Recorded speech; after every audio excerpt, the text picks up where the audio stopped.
मध्य प्रदेश के खजुराहो संसदीय क्षेत्र से बड़ी खबर। पन्ना कलेक्टर पर सपा प्रत्याशी ने लगाए गंभीर आरोप। सपा प्रत्याशी मीरा यादव का किया लोकसभा चुनाव फार्म रिजेक्ट। पति दीपक यादव का आर पार लड़ने का दावा।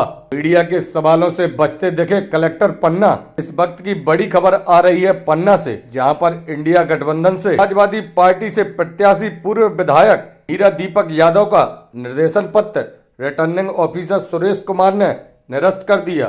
समाजवादी पार्टी से नेता दीप नारायण सिंह दीपक यादव का आरोप। रिटर्निंग ऑफिसर ने भाजपा प्रदेश अध्यक्ष एवं खजुराहो प्रत्याशी विष्णुदत्त शर्मा के दबाव में यह निर्णय लिया है। सपा प्रत्याशी का फार्म निरस्त करने के निर्णय पर रिटर्निंग ऑफिसर एवं पन्ना कलेक्टर सुरेश कुमार मीडिया से बचते नजर आए।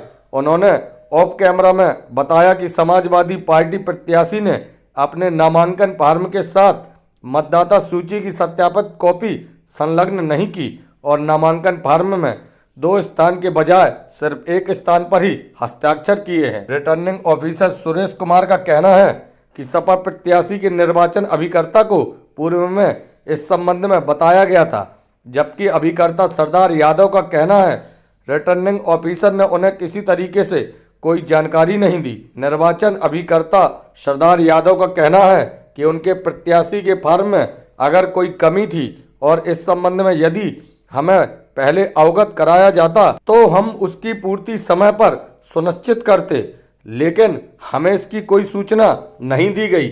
आइए देखते हैं क्या बोले मीरा यादव के पति दीप नारायण यादव। अगर कुछ कमी है कि अगर कोई कमी रहती है, कोई अनपढ़ उम्मीदवार भी है तो उसका भी फार्म दुरुस्त कराने की जिम्मेदारी निर्वाचन अधिकारियों से संबंध की है। लेकिन कल उसको ओके किया गया। अब उसमें 2 कमी बताई जा रही है कि हमारी वोटर लिस्ट जो है वो सर्टिफाइड कॉपी लगी है पुरानी, और एक जगह 2 जगह दस्तखत होते हैं, उसकी जगह 1 जगह दस्तखत किए गए हैं। तो उसकी वजह ये है कि हमारे 2 तारीख को हम लोग अप्लाई किए, 3 तारीख को कॉपी नहीं मिल पाई। जो सर्टिफाइड कॉपी उपलब्ध थी वो लगा दी हमने। भाई अगर आपको वो खराब दिख रही थी, पुरानी दिख रही, आप बोलते तो तुरंत आपको फिर आज तक करा देते रहे, जब तो हमारे पास टाइम था ऑपरेशन के समय तक। तो क्या फार्म रिजेक्ट कर दिया? अभी लिखित मांगा है हमने कि भाई हमें बताएं तो कि निलंबित हुआ कि रिजेक्ट हुआ, तो बोलते अभी आपको लिखित ऑर्डर मिल रहा है। अभी आपके अंदर क्या बात हुई कलेक्टर साहब? उन्होंने निरस्त कर दिया हमने इन 2 वजह से। मैंने प्रार्थना की कि सर अभी सुधार का मौका है, इन टाइम है, हम 3 बजे के पहले हम आपके पास आए हैं, हमारा अगर कोई गलती है तो उसका सुधार कर सकते हैं हम। आपको क्या लगता है पन्ना कलेक्टर दबाव में है? नगर पालिका चुनाव ये रिटर्निंग ऑफिसर दबाव में है? ये कह सकता हूँ कि कम से कम जो जिम्मेदारी होना चाहिए निर्वाचन प्रक्रिया क्योंकि भाजपा की, मैं कलेक्टर साहब की, कि अगर कोई कमी थी तो वो कल बताते तो हम उसको पूरा कर सकते। अच्छा, इस बात को स्पष्ट कर दिया है डीएम साहब ने कि रिजेक्ट कर दिया है फॉर्म? हाँ, अभी तो यही बोल रहे हैं, तो मैंने कहा लिखित दो आप पहले। हम आगे क्या करेंगे आप? अब आगे क्या? हाईकोर्ट भी जाएंगे, सुप्रीम कोर्ट भी जाएंगे। विधानसभा बात चल रही है, हम मुख्य निर्वाचन आयोग के पास भी जाएंगे। चुनाव लड़ेगा कोई ना कोई तो आदमी मिलेगा ना। 15 भी और भरे हुए हैं, एक आध आदमी निरस्त करने से क्या, कोई ढूंढ लेंगे हम उसमें से, और सारे नेताओं से मिलकर बैठ के बात कर लेंगे, उसको मिलकर लड़ाएंगे सब। कोई प्रत्याशी तो लड़ेगा। एक बार 60 में फिर से बता दीजिए। एक होता है विधानसभा में जो फॉर्म जमा की जाती है उसमें भी सुधार होता है। लोकसभा में क्यों? निर्वाचन प्रक्रिया में बिल्कुल स्पष्ट लिखा हुआ है कि किसी कमी को भी पूरा करने का दायित्व तो जिम्मेदारी निर्वाचन प्रक्रिया जुड़े लोगों की है।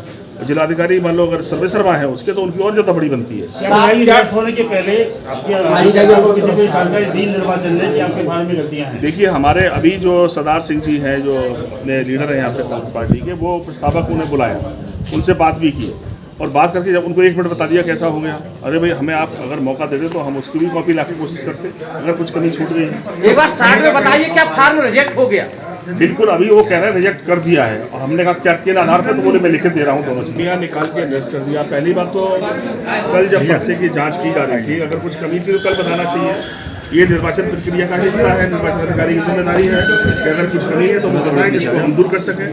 अब कल तो हमारा वैलिड हो गया पर्चा, आज हमारा प्रतिनिधि को बुलाते हैं और मुझसे बोलते हैं कि आपकी 2 चीज़ें गलत लगी हैं इसमें। उसके लिए भी नियम है कि आप हमें बताएं जिससे हमें समय मिले और हम आपको उसका जवाब दे सकें या उसके पेपर पूरे कर सकें। वो कह रहे हैं कि आपका लिस्ट जो है पुरानी है, वो सर्टिफाइड कॉपी। क्या लगता है आपको क्यों ऐसा कर रहे हैं? मैंने कहा ना, आप तो राजनीतिक विषय को समझते ही हैं। 2-3 दिन में ऐसे हालात बन गए थे कि बड़े बड़े लोग डरने लगे थे।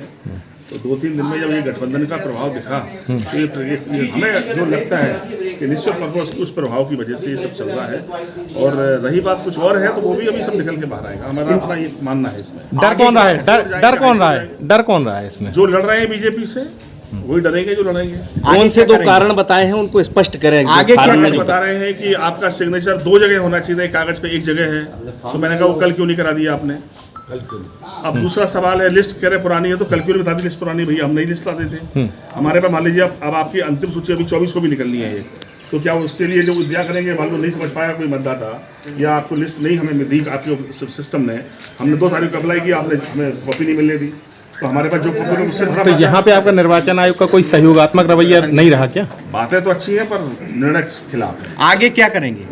आगे कोर्ट जाएंगे, सुप्रीम कोर्ट इंडी गठबंधन चुनाव लड़ेगा चुनाव भी, सब मिलके लड़ाएंगे, एक प्रत्याशी ढूंढ लेंगे, फिर किसी को बना लेंगे अपना। जी जब चलो समाजवादी ठीक। पार्टी आप कांग्रेस मिलके हम सब नेता बैठेंगे, फिर किसी उनमें बचे हुए प्रत्याशी को किसी एक को बनाएंगे और लड़ाएंगे। क्या लगता है इसी तरीके से बीजेपी को 400 पार करना है क्या?